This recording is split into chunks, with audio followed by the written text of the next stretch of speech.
couple weeks. Made the decision to part out of the Stance RSX. I bought Lexi the EK instead, so that means that I'm taking all the creature comforts. I probably made a clip or two of the rear interior getting put back in, so now the next step to creature comfort was AC. So I went ahead, copped the V2 RSX AC tuck. I'm gonna be installing it in this video, not step by step, but just as I go. I do have to put my condenser back in. I did grab the condenser off the other car already. The other thing is the AC dryer.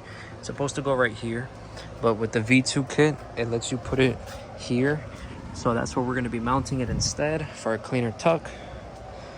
I also need to finish putting this charge piping on. I just need to loosen a clamp down there. This turbo is 10 millimeters bigger on the cool side. It went from a 0.60 AR to a 0.70, so that means I needed to get a reducer coupler to go down to the charge piping. Yes, I could have just did 2.5 to 2.5, but I already painted this wrinkle black, and it looks nice this way already. I don't have to worry about bending pipes or making the roll for the charge piping to not blow off, so we're just gonna run it like this. I do eventually want to get a turbo blanket because it looks ugly without that, and then my manifold isn't holding up quite well. It's pretty flaky, so I'll probably just deal with that later. Run it raw for now. As long as the front looks pretty, it's cool, whatever. Eventually I wanted to make this all black, have little accents like this, get rid of the neon yellow, but for now it's staying. Pops looks good.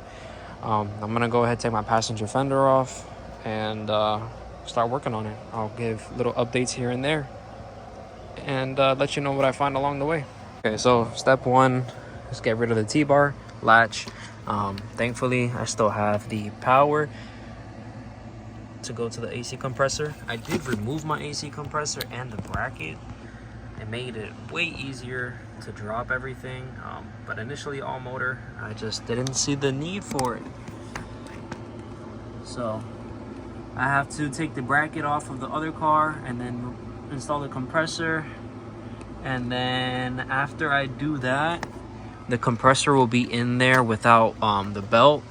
This PQY has been doing good. When I first did it, I kind of messed up and I over tightened it. You could see here it is aluminum, and I definitely destroyed it, so it's just stuck at this one setting. I will say that the belt that the PQY comes with, it only supports the delete, tensioner, water pump, alternator, and the crank. You could lower this all the way and it's still not long enough to go over the AC compressor. So I need to get a bigger belt. That is going to be done another day. For now, I'm just trying to get the compressor in and run the lines. So first step is out of the way. I got space to work with now. Let's go ahead and get that out of the other car, because that is the next step. Well, I got a little carried away. It's been like maybe an hour, 2 hours. I had to completely redo my charge piping. Yay. So you can see where there's a little bit more space from here now. It's very tight. I had to turn this, since this coupler is a reducer. This was at an angle. I don't have my grinders with me, so I just took it all apart. It's a lot more firm now. Definitely a little bit more clearance, but definitely way more sturdy. So I just double, triple checked all my clamps. Hopefully none of those pop out, because none of them have, other than this one. But I just secured it, so should be good, should be good. Hopefully there is enough space for when boost builds that it doesn't pop off. But yeah, I got the turbo hooked up. Now I just have to tighten it back, and then I can continue on with the AC stuff. AC compressor and bracket is out of the other car. I just tried to clean it up real quick with some degreaser. It was pretty gross and nasty. It's not gonna get any better than that unless I paint it, but I'm not gonna do that. It's probably not gonna see it. When you do see it on the car, I'll just brake clean it so it looks very clean. But yeah, this thing was disgusting because the other RSX had the common power steering leak. So I'm just gonna wipe off this bracket for the rest of the grease. Not much I could do here. It's almost it is a 20-year-old part, so what can I do? Can't do much. All right, look at that. Look at that sight. That's a sight I never thought I'd see again. Got my power to my AC compressor right there.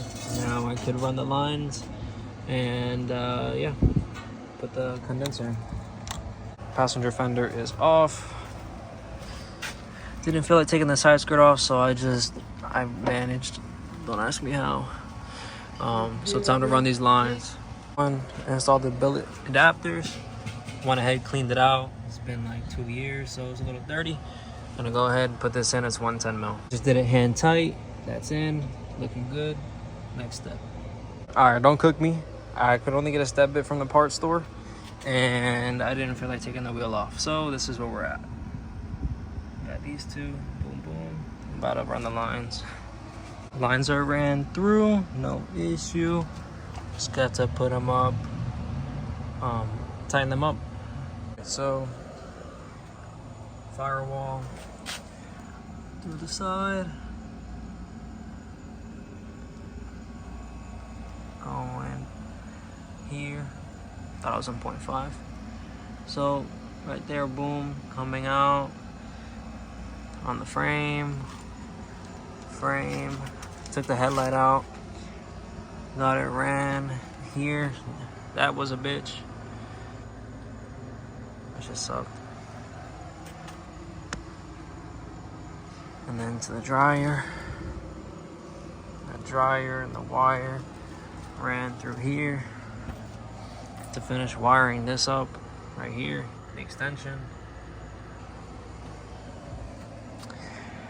But yeah, I have to take the condenser to work and extract this, and then I could be finished for that. So yeah, this is where I'm at right now.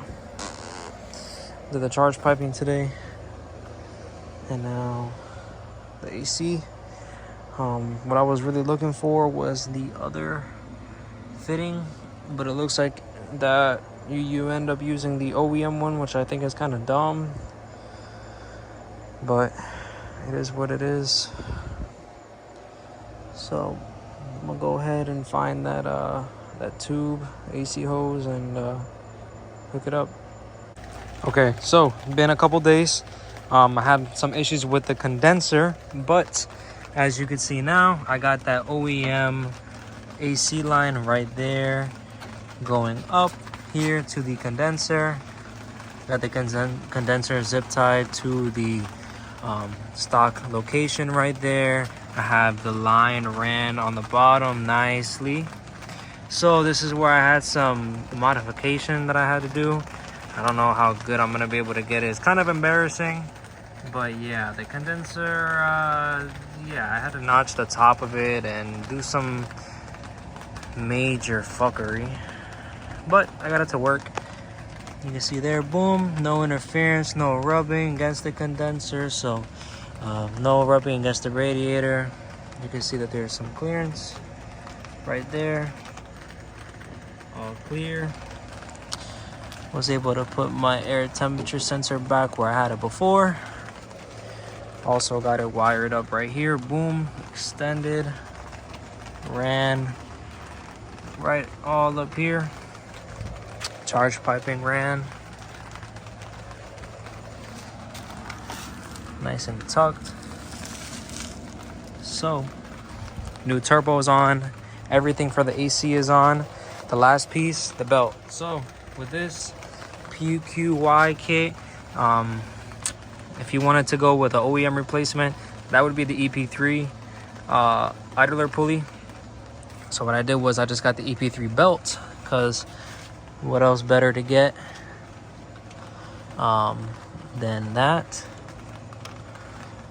So I'm gonna go ahead and put that belt on real quick, see what happens. Hopefully everything works out good. At the shop, condenser on, lines on, turbo on. Huh?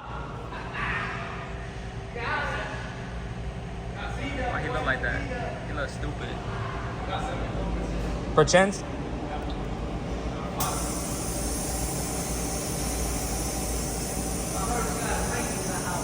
Huh? A race? Yeah, little Honda versus the Volkswagen. Little Honda versus little Volkswagen? Yeah, I mean, shit. You should be able to do it, no problem. You're probably gonna be able to hook. Snail is snailing. Come on. With that blown engine now and them tires, I don't think I'll be able to do it, bro. Ouch. Ouch. I bet I still do it.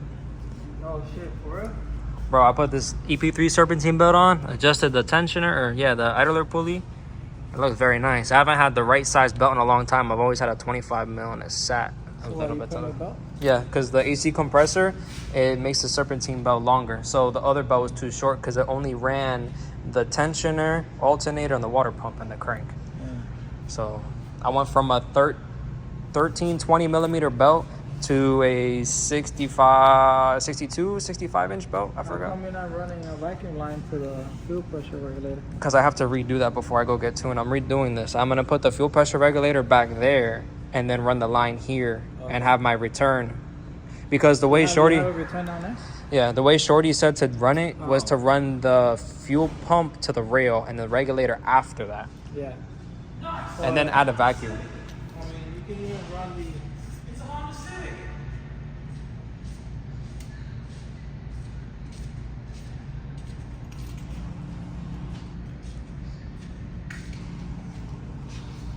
You don't want this much ugly. Everything went good. Gotta hit the... Woo! 57, 56, 55, 54, 53. Huh? Like the idle's good. Yeah. No idle air control valve. So it's red like it. You have it turned on here with the switch? Huh? It works like factory? Yeah.